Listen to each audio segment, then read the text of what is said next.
In measure 16, one of the high points of the piece, we are fortissimo. Again, you want to be careful that you're maybe not too big, but you want to be probably about as big as you can be and be able to go a little bit more, because the highest point is measures 25 and 26. So awareness, big dynamic in measure 16.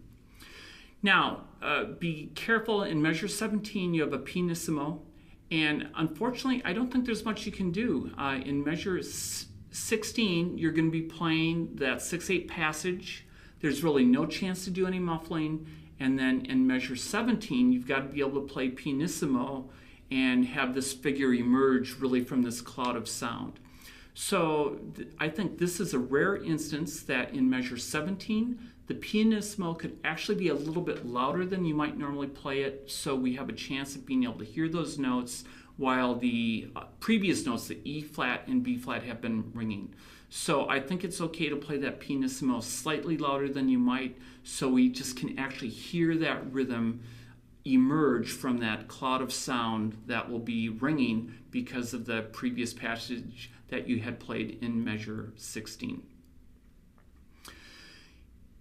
Now, this passage I think probably has the more complicated stickings, and again, you will be able to refer to my PDF file that shows the stickings that I do.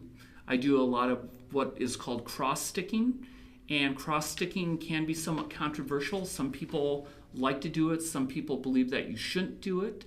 My understanding is the reason why that we don't like to cross-stick is because it creates an unnecessary accent, and it sometimes also raises havoc with your playing area. So I like cross-sticking when there's a feeling of a continued alternating that seems like it's better for the music, and especially too if it's louder. And not that this is important at all, but I don't mind the flamboyance of the gesture. I think there's kind of a pleasing aspect to seeing someone do cross-sticking, and especially if they're being successful. So just consider your stickings here, consult with your teacher, and just make the best choice for you, but you won't be able to do it just on a whim. You'll have to figure out what your stickings will be in order to get through that particular passage. And again, specifically, I'm speaking about measures 23 and 22 and 21.